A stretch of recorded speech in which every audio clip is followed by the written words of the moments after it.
Welcome to the Call and Response podcast with Krishna Das, a gathering of stories and conversations dedicated to bringing spirituality into our daily lives. Call and Response podcast is an offering of the Kirtan Wallah Foundation, which is devoted to spreading the teachings of Neem Karoli Baba, a great spiritual teacher of India. If you're interested in supporting this podcast and the work of the foundation, please visit kirtanwallahfoundation.org. And please visit krishnadas.com for more offerings like this, including information on Katie's tour and retreats, gifts, online courses, workshops, and more. In 2026, we've updated our digital library to include harmonium tutorials, volumes 1 and 2, fireside stories with Krishna Das, Katie's newest album, Home in the Heart, and much more. This episode is brought to you by Soham Mountain Healing Resort. When life moves too fast, the body and heart begin to whisper for rest. Ayurveda is the science of life, teaching us how to live in balance with our true nature. Soham Mountain Healing Resort offers Ayurvedic Panchakarma detoxification retreats in a calm, supportive environment. You can learn more at sohamhealing.com. and use the code KRISHNADAS, PK2026, for $500 off on your Panchakarma retreat. Thanks for listening.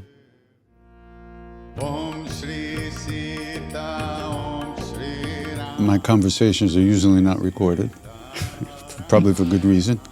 Someone once asked Maharaji, isn't it hypocritical to worship God when you are not sincere in your devotion? Well, that's a good question, because who's really sincere, right?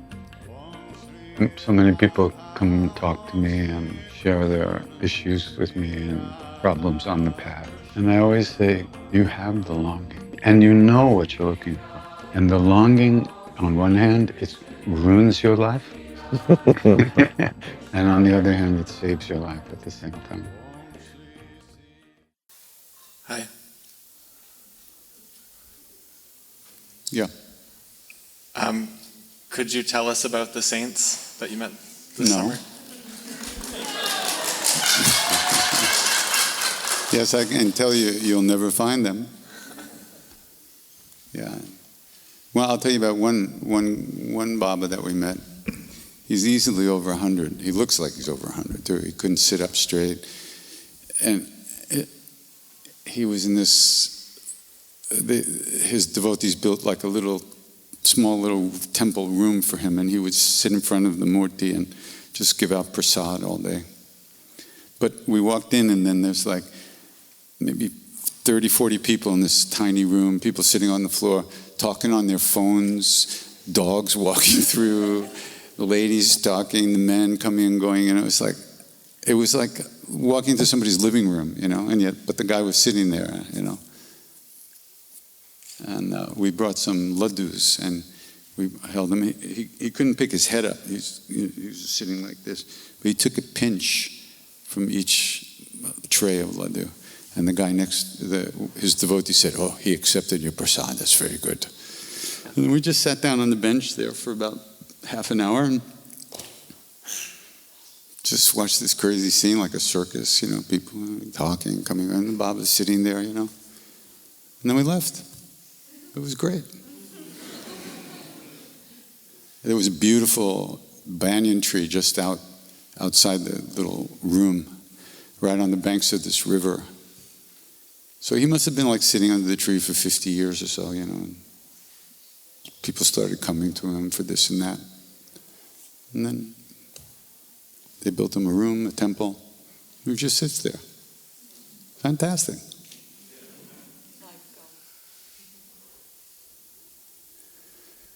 Yeah. There's a lot of beings like that all around. And when I was in this place called Amarkantak many years ago, the Baba I was with was 163. And he was taking us through the jungle, and he was pointing out all these herbs and saying, this is a cure for this kind of cancer, and this is a cure for that, and this is that, and this and that. And then there was these little, like, small hills. And he said, you see those hills? And I said, yeah. He said, they're not hills. Inside that hill, it's all crystal. And in the center, there's a yogi who's been meditating for thousands of years. And there were a few of them. He pointed this one and that one. And then we were walking down the river, and we came to this little area that had a short fence around it. And it was a tiny little ashram. And there was this beautiful Baba sitting there, very old, long hair, and very thin, sitting very straight up. And we walked by, and we pranamed to him, and he pranamed to us. And somehow or other, he recognized that this Baba I was with, who he was. And he said, "Oh, I'm so happy to meet you. I've been wanting to meet you for so long." And, and he said, he told us two things. He said, "I've been going into samadhi for so long these days that I told my devotees not to burn the body until the ants move in."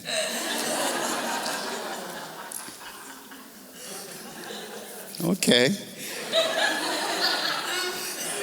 Because he goes, who knows, like weeks at a time, he may not be going, he's not breathing, he's just gone, And maybe he's dead now?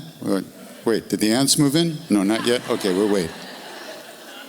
But then he said, on full moon nights, there's a hill, a mountain. This is like a little valley with a river, right? And we're walking down the river. So either side there's these kind of. So he said on full moon nights, he's sitting in samadhi facing the river. But from up the hill behind him, he said, these two beings kind of float down.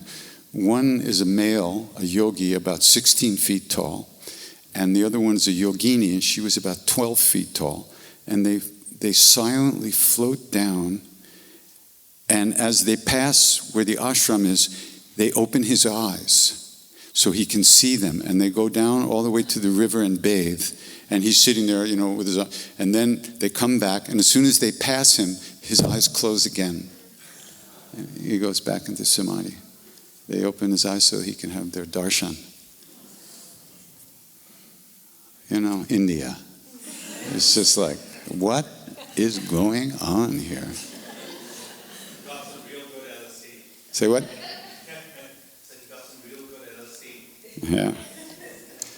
Yeah. So things like that. So speaking of samadhi, Where are you? Oh, hi.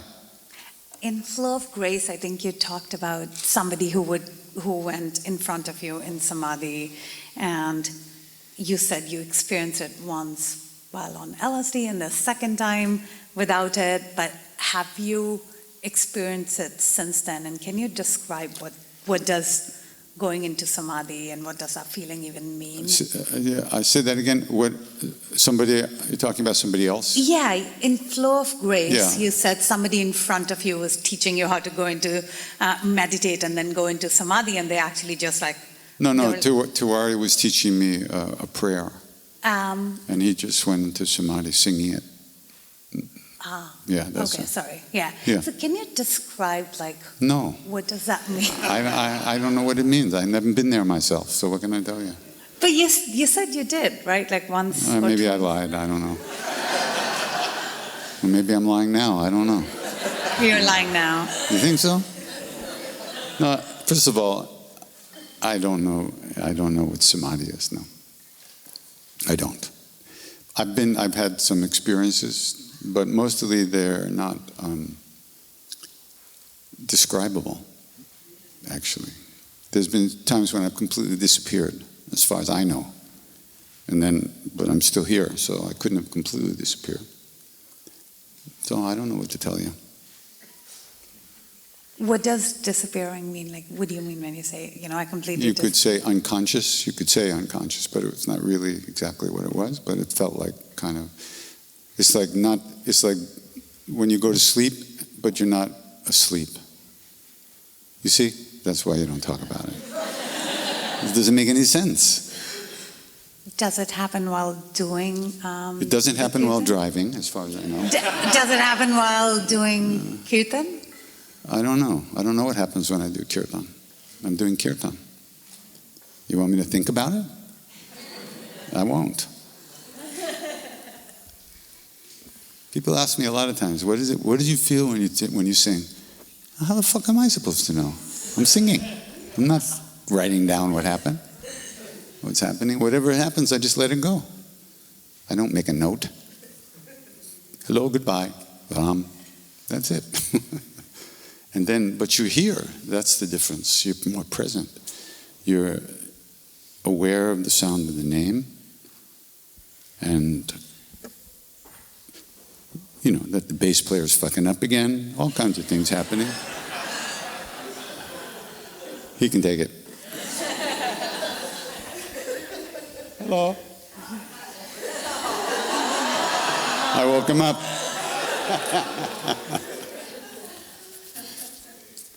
So, yeah. When you chant, anything you think, feel, if it's not the name, you just let it go. Because, you see, intellectually it doesn't make any sense. Because when I say, if it's not the name, okay, the name. But the implication is that that's just another thing. But it isn't. That's the problem with words. You come back home to yourself through the sound of the name. And when you're home, you're at ease. Anything can come and go. It makes no difference. You're home. So thoughts, emotions, memories, fears, all kinds of things come, but they come and they go. They just flow through. They're not thinking you. It's different. It's a figure ground relationship change in a sense. You see, this is why we don't talk about it. Because now you'll think about it while you're singing, and you'll think you really should be thinking about it, but you shouldn't be. You just do it. And whatever you're thinking, let it go. That's all. But we think so quickly, there's so many thoughts that we let go, but we're still thinking. But that's why you just keep coming back to the sound of the name, either outside or inside. It's still a sound. The silent name is always going on within us, but we have to tune to that.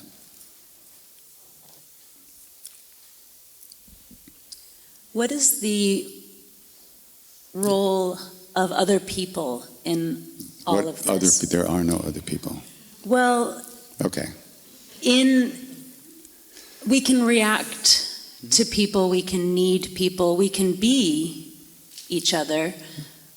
Mm. And in this process that you're talking about, I wonder how you experience the people around you in the practice. You know, Ram Dass used to talk a lot about roles and souls. Basically, when you say people, there's two levels to people. There's the role of the person, who the person thinks they are, and then there's the soul. And the soul is the same in every being. There's no difference between souls. Soul is pure light, pure clarity, pure being, pure awareness. That's the same in everyone. What's different is what's laid over that. So as you go through your sadhana, your practice, what you see in other people changes, and also what you see in yourself changes. And so how you relate to the people that enter your awareness changes too. If you're seeing souls, which is a very advanced state, you're experiencing oneness. And you might be able to see what that person thinks, who they think they are. But you're not fooled by that because you see their essence. But until you see your own essence, you can't see anybody else's essence. You're just projecting. But when your essence is open, or when the mirror of the heart is clear of its stuff, then what's reflected is accurate and deeper than the stuff. So at first, we are always in reaction mode to other people's stuff. Our stuff doesn't like your stuff, you know, but I love you, but my stuff really doesn't like your stuff, so get the fuck out of here. But you can stay, you know. But as you get less attached and identify with your own stuff, you see other people differently. You experience things differently. People who were bothersome before, it doesn't bother you the way.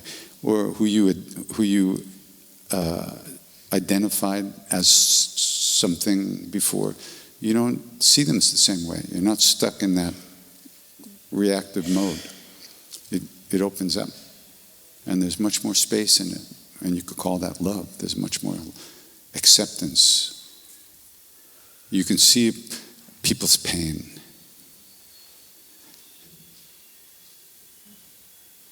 You can see why they do what they do to each other and themselves.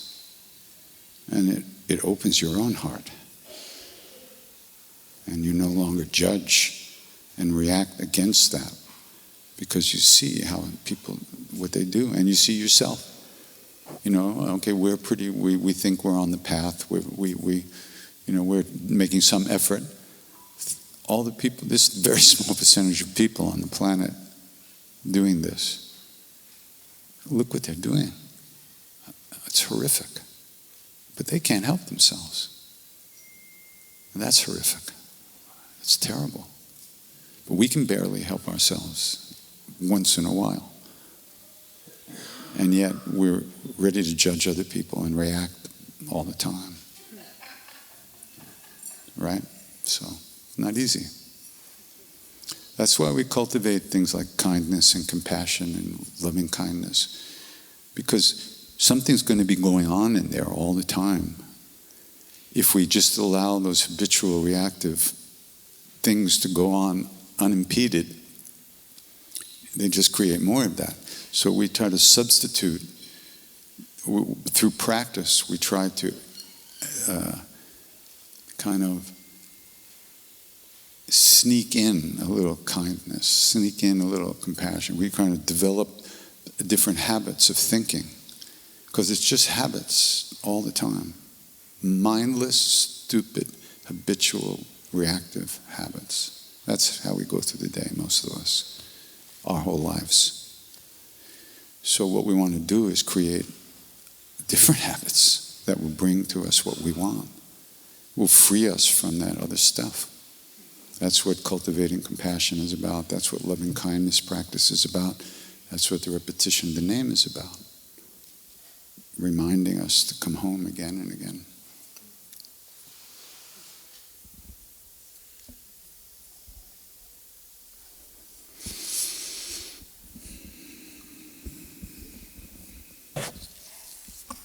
Hello. Hi. I have a question about I guess it's more like a pragmatic question about arriving at the place that you were just speaking of in yourself, emptying your mind. We have the same thoughts over and over again every day, tens of thousands that are the same as the day before, and letting that go has been really a lot of work for me for many years, and being able to just listen, to nothing. My journey has been through, I think, chanting more than anything aside from breath work.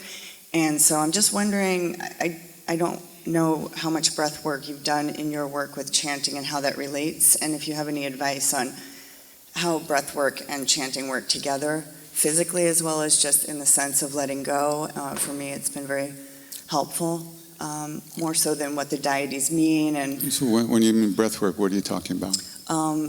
Well, when we're chanting back and forth, doing breath holds, like really breathing in, belly breathing, and diaphragmatic breathing, and then holding when bringing it to the top when you were singing, and then out breath when we're chanting outwards, and using the breath to deepen the chant and allow the thoughts to stop.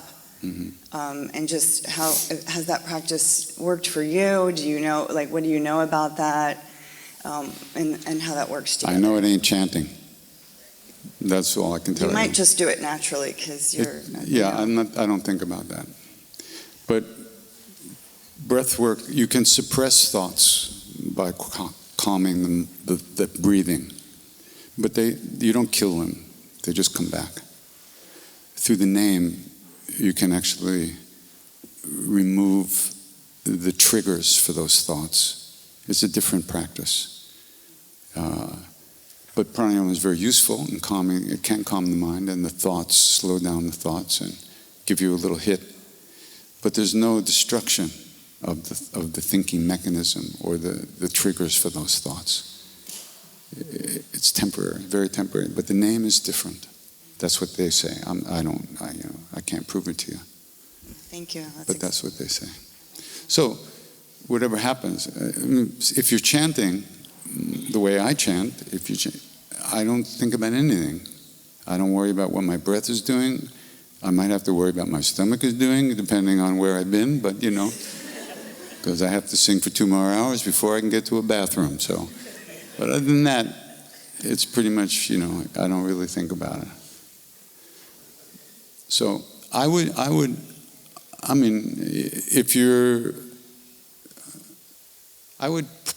experiment a little bit without thinking about breath. Because if you're thinking about the breath, you're not remembering the name. The mind cannot do it's called mind moments. There's like millions of mind moments in the blink of an eye. And the mind can only be in one place at a time, even though it's like billionth of a second. So if you're thinking about breath, you're not aware of the name while you're thinking about the breath. You might think you are, but this is a Buddhist, Abhidharma, the Buddhist psychology. They got it together. They tell you. So if you're thinking about the breath, then you're not aware of the sound of the name. So you might want to just experiment a little bit, see how it goes. Thank you. Appreciate it.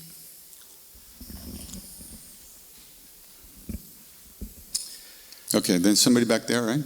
Was there a hand? Yeah. Go ahead. Okay. So when you were with Maharaji, or the entire group was with Maharaji, did anyone ever ask this question that, let's say in year 1500, the human population was less than 1 billion. Now we are at 8 billion. In 1970, it was 500 million. Now it's over 1 billion. What was it? 1970, we got there to India. You were probably at 4 point some billion, I'm pretty sure. Oh, the world's population. I'm talking about India. Yeah. No, not India, sorry. Yeah. So, did anyone ask him, No. what the... Nobody asked him anything. The only thing we want to know is, are you going away? And if you're going away, when are you coming back? Or how long can we spend with you today? That's all. We had no other interest in the universe other than staying close to that. No, but the question about what are we just going to No. born and No. you're going to just die? And, No. Did you ever fall in love? Just by mistake, you might have fallen in love once. Yeah, okay. Did you ask that person, what they ate for breakfast? You don't give a shit what they ate for breakfast. You just want to be with them. And that's what it was like with him. We didn't care about anything. We didn't care about ourselves. We didn't care about our families. We didn't care about anybody. We just wanted to be in that presence, in that love, period. That's it. Okay. Yeah, we didn't ask him anything. He wouldn't have told us anyway, even though he knew everything, he wouldn't tell us. But we didn't care. Yeah. Right. I could have told him that. You could have. Why didn't he ask you? Yeah. So, I'm a person who's had no profound experiences, no enlightenment. I don't believe in much. I don't buy into gods and gurus and all this You other believe crap. all that stuff you just said? I don't. Not really. Not really. Thank you. Belief is very difficult for me to believe in anything. So.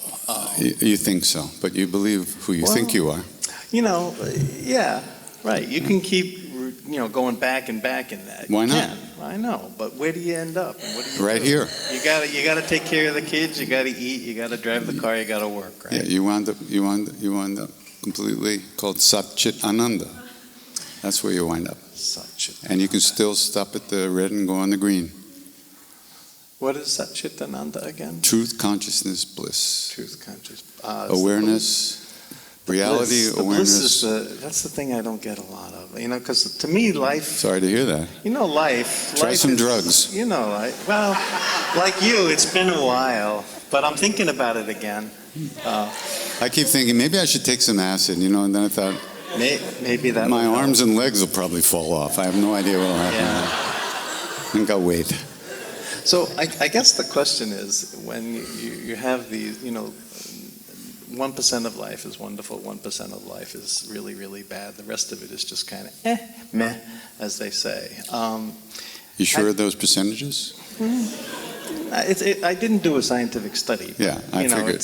I'm just spitballing. Yeah. So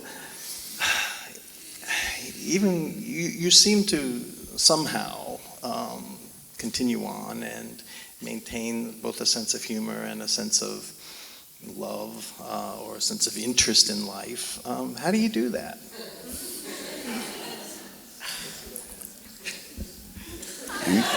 I meet people like you.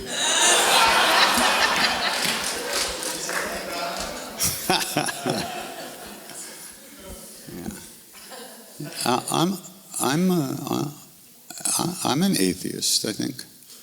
I don't believe anything I haven't experienced myself. I allow that it might be possible, but unless I experience it myself, I don't believe it. I don't fully accept it. I mean, I allow it. Like, I don't know what Maharaji's experience is, but I know what my experience of him is, and that I believe. That, why not believe that? I have that, so. But that leads me to a lot of other things, because if that's possible, then there are a lot of other things that are possible. I may not be tasting that at the moment, but I can allow for the possibility that it's in there. And it's only a question of my ripening, so to speak, before I can actually taste it. And so I do what I can do to help that ripening process, take my heart out into the sun as much as I can. Say what? It takes a lot of faith. I don't think so. What are the options? What are the alternatives? Get old and die anyway, so I might as well do it. Yeah, I mean, I don't have faith. I have my experience. My experience, I believe. I know what I know, but I don't know what I don't know. I don't pretend to know what I don't know, but what I do know is enough for me. That's pretty much it. Meet Maharaji or forget about it. Yeah, but it took a lot of suffering to get to that place. 20 years I didn't sing. I wouldn't wish that on anybody. So, I paid for my stupidity. I paid for my darkness. And I know I did. So I don't have to keep paying for that. The bill's paid. Mostly. There's still a bunch of bills in the mail, I think. But they don't have the right address. This episode is brought to you by Soham Mountain Healing Resort. Well, this place feels like a heaven world, It feels like the land of the medicine Buddha. The treatment's so beautiful, They're so lovely. Everybody's so sweet and so good at what they do. Everybody from the food and the people at the front desk, everybody's so caring and so sweet. And the physical body comes after the mind. The mind and the heart have to be able to heal as well and to relax for that to happen. You can learn more at sohamhealing.com and use the code KRISHNADAS PK2026 for $500 off on your Panchakarma retreat.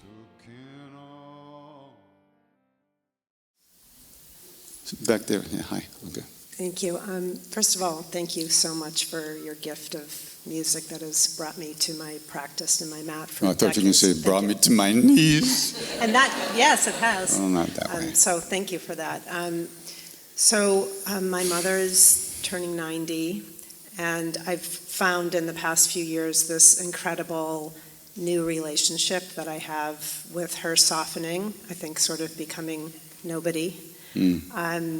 And we spend a lot of time with my laying next to her. She has peripheral neuropathy, but her brain is completely there. So I just kind of almost spoon with her and read No her. dementia? No No dementia? dementia, and she's so sharp. She can walk, but mostly she likes to lay around, and I read from a lot of these, your books and Ram Dass books. I read her little sections and try to help her, to just have some philosophy about what's coming for her, but because she doesn't mind talking about death.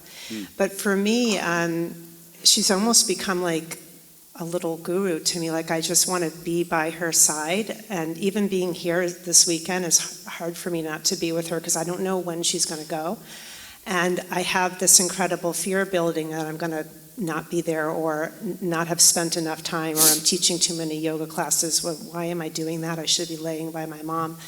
And so I just wanted to, my question is, I know you experienced such an incredible deep loss when Maharaji left his body, and it took a while for you to find that. And I'm just trying to prepare myself, I guess, for as much as I read and know that the soul is different than the body, I getting closer and closer to this like feeling of her body near me, and feeling like it's going to, how am I going to deal with that loss? So you might be able to.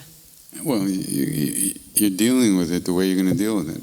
It's not going to, you're going to have regret, you're going to have sadness, you're going to have all the things you're feeling right now. So if you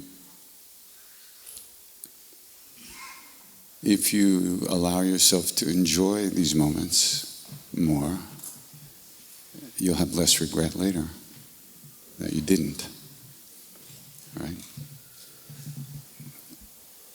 But, it's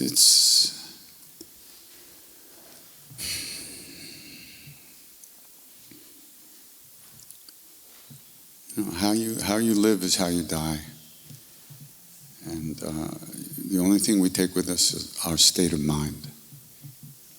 So that's what we need to work on while we're here, and can. And what we share with other people also as they're transitioning is our state of mind. So the more you can kind of accept who you are and the inevitability of all the change, it'll make it easier for her too. She feels your tension, she feels your fear. So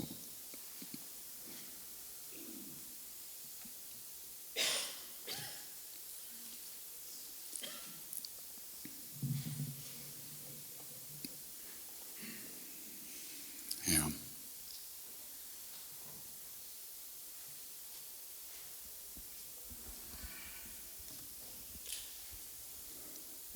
I think it's also really interesting that it's taken this long for like all the judgment and all the expectations and approval and all that stuff from child to parent. I don't care how old you are, you still feel like you want to do that for your parent.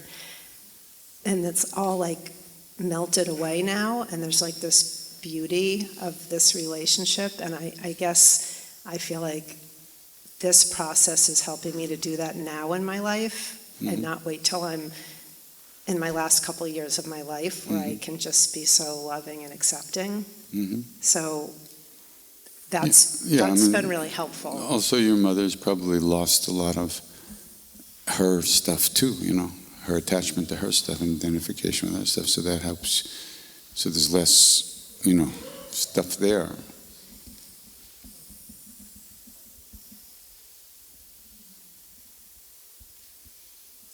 Parents. Who invented parents? Well, my lesson is the earlier you can let go of that stuff, the better parent. And not that my parents weren't good parents, but I certainly feel like the best relationship now when I barely have any time left because they're losing all that attachment. So, be thankful for what you do have. Gratitude is a really big thing. Most people don't get this.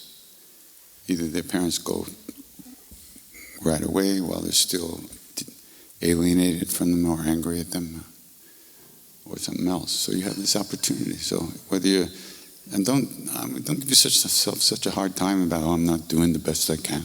You're doing the best you can. It's okay. Be grateful for it.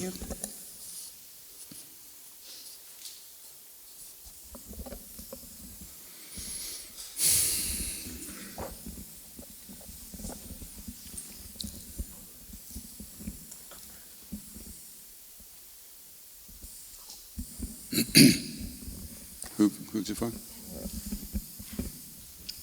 I have another question. So when I was moving from Singapore, I had a few options, right? So the options were I could go to Germany, to US, or back to India. One reason why I moved to US is because I was just intrigued by,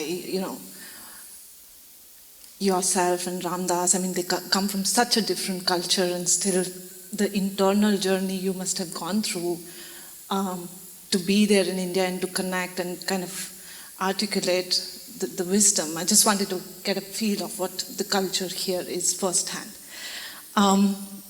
For me, Western culture is totally alien. I have no idea what it's about.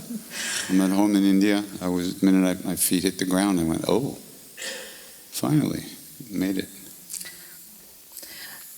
In the process of making that decision, when I was thinking of, should I move back to India? The answer I was getting was I was not ready. Bad internet.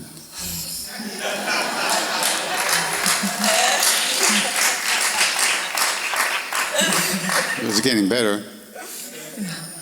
I felt that I had to be kind of much more mature in my practice before I could get back, because just the day-to-day mundane things that happen, I didn't feel I was prepared for it. Mm-hmm. Even if there was a lot happening, like my mother was going through cancer and stuff, but somehow I wanted to be on this journey before I could get back.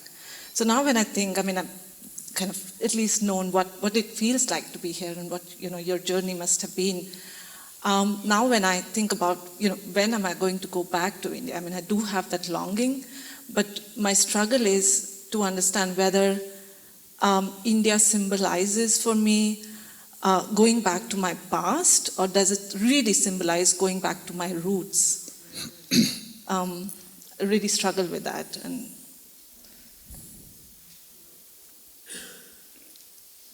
only you know. Nobody can tell you. This is the path. Finding out what to do, figuring it out. That's the whole path. Only you can do that. That's the good news, by the way.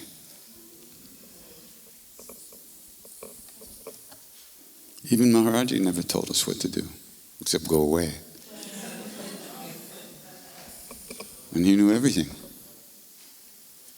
If you don't figure it out yourself, it won't be real.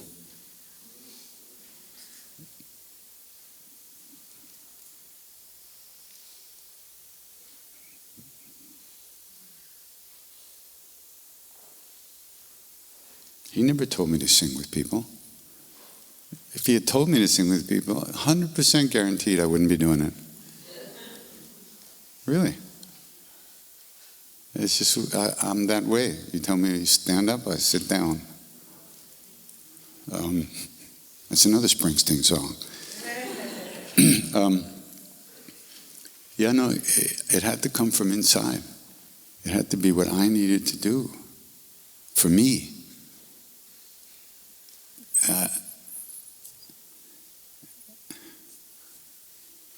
It's the whole path is just figuring out how to live your life in a good way.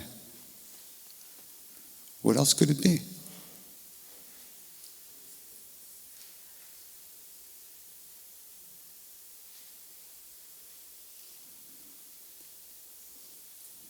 And create as little suffering for yourself and others as you can. That's the second bamba. But first of all, we have to figure out how to feed ourselves, how to live a good life, how to do what we want to do. Nobody told us we can do what we want to do. It's kind of a big thing to learn how to do what you want to do. First, you have to figure out what that is. And the only way you figure that out is making mistakes. One after the other, until you're battered and bruised. And finally you go, oh, wait a second. Yeah. And then something happens and you know, and it's all good. The struggle is what it's about. It's supposed to be that way.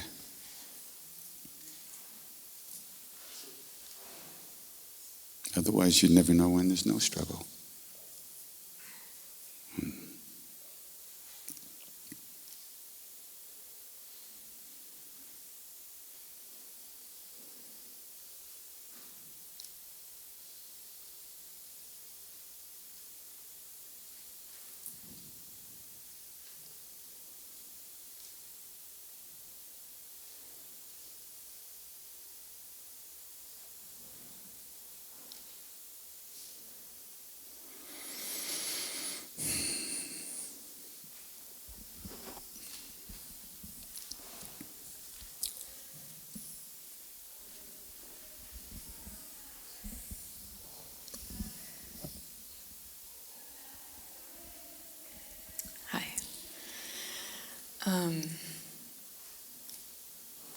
I feel like this is maybe, I'm going to ask a practical question, but in my mind it probably isn't practical. I don't know. I've been trying to plant seeds for like 20 years since I became aware of the ability to do so. But recently I was so triggered and like in my fear mind that I lost connection to all of that. And What are you doing here? I'm taking notes. And literally, you said Don't through the forget name. to plant the notes.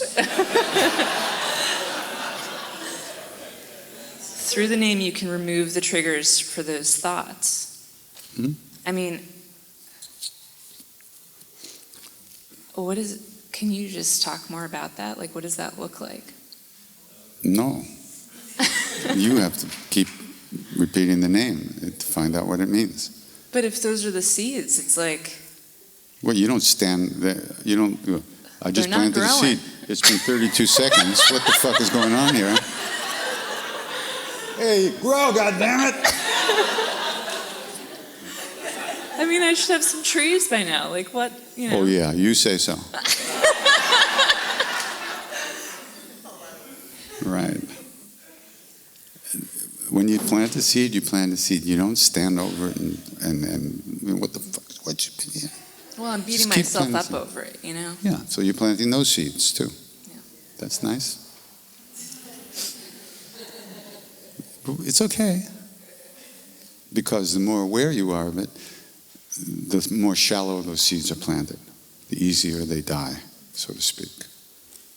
But it's not, we don't just stop all of a sudden killing ourselves, but we don't complete the job that easily.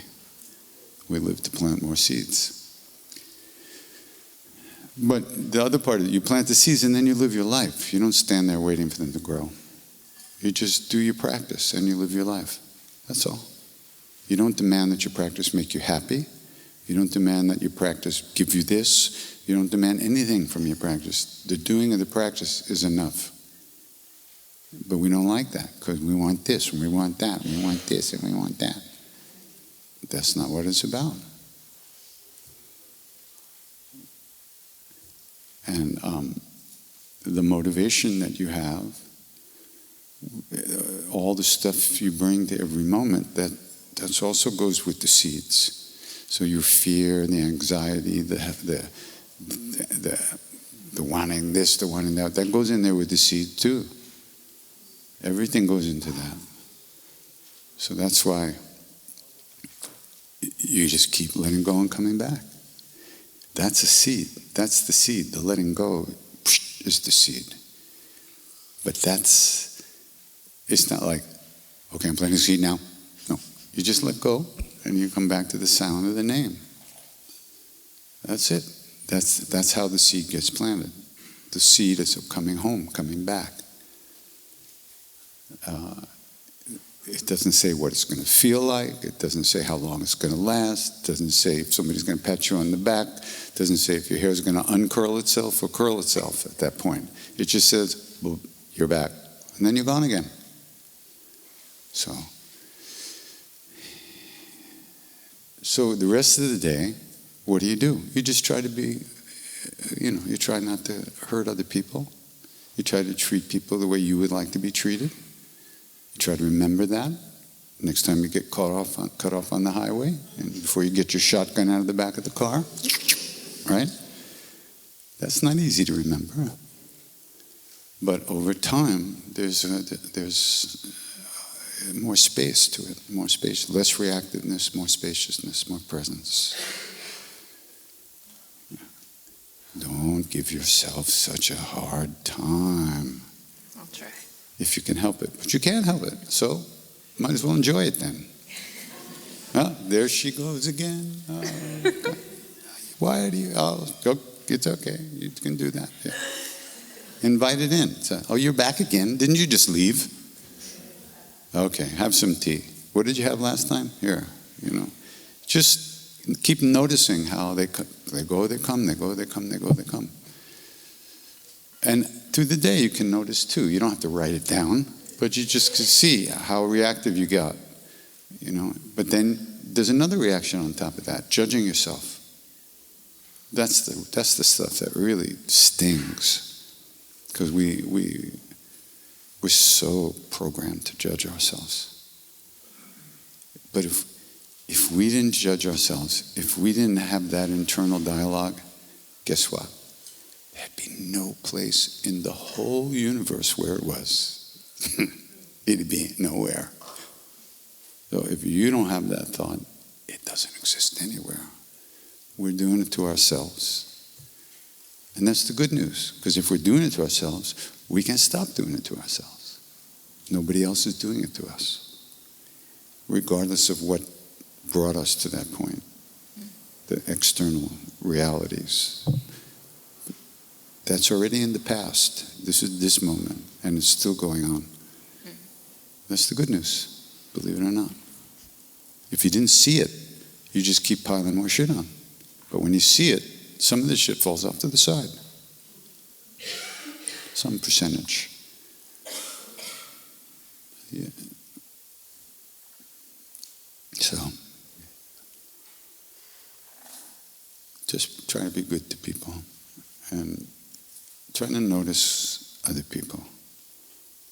Like the cashier at the supermarket. Look at the person. You can see their whole life. It's scary.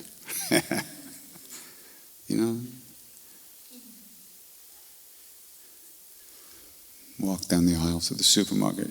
Nobody's home. You won't see one present person, I guarantee you. It's like empty space. Grabbing stuff off, throwing it in the cart. Nobody's there.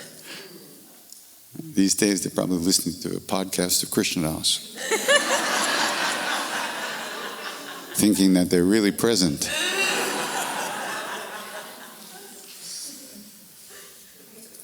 Thank you.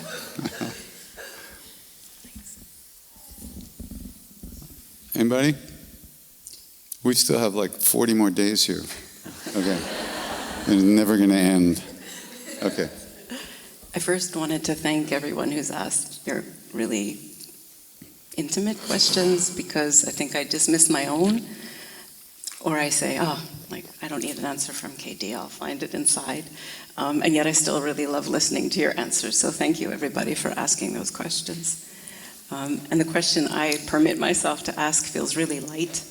When I sit and I listen to the cello or the violin or the bass, I often wonder, I'm really new to listening and knowing anything about you. It's just been about a year, and I wonder, how has it happened that you've kind of collected either the instruments or the specific people to play with you? How has that evolved? Or I have no fucking idea where these people came from. I wonder how they got here. I didn't even know who would be here, actually, to tell you the truth, this week, or whatever this is. Just bad luck, I guess, Actually, I love playing with these folks very much, and it's not easy to play with me, really, actually, because it's so much not about the music. that if somebody's playing is more about the music, it just won't work. You feel it. It gets too self-involved. So everybody agrees to dumb down to my level.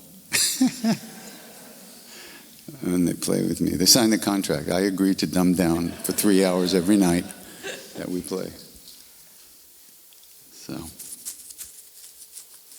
yeah, I mean, first of all, I don't know what I'm going to play, so I can't tell them beforehand, mostly. Yeah, it's very beautiful. Their dedication is to the practice. You know, they're bringing the music to the practice. It's not about the music, and so that's really great. Thanks. Okay, last one. So, after that question, are there things that you do when you're singing all day, every day, or don't do to... I don't sing every day, all day. That's the first thing I don't do. What do you do to preserve your voice or keep it there? Nothing. You don't do it, just nothing, no practice? Sometimes if I remember, I try to warm up a little bit before I sing, but I never remember. So sometimes I do.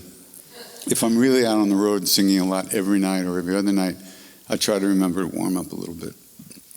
I actually had to learn how to sing from an opera singer. I went to this, I was having a problem with my throat. I went to this doctor, and he said, "Oh, you're singing from too low in your throat." I was singing like rock and roll, you know. So he had me take vocal lessons from this woman who's an opera singer. And she taught me how to sing up higher in the throat, so without pushing. So that I had to learn how to do that, or else I wouldn't be singing anymore. I forgot about that, but that actually happened. Like this. You know, that kind of shit. Instead of...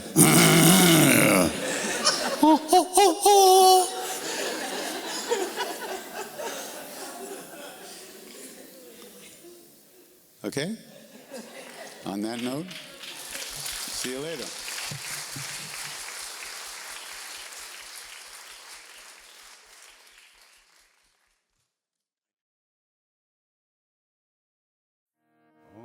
Thanks for listening, everyone. Please visit krishnadas.com to stay connected through our digital library, where you'll find an extensive catalog of podcasts, workshops, and music, including online courses, performances, conversations, and more. This podcast has been brought to you through the efforts of the Kirtan Wallah Foundation.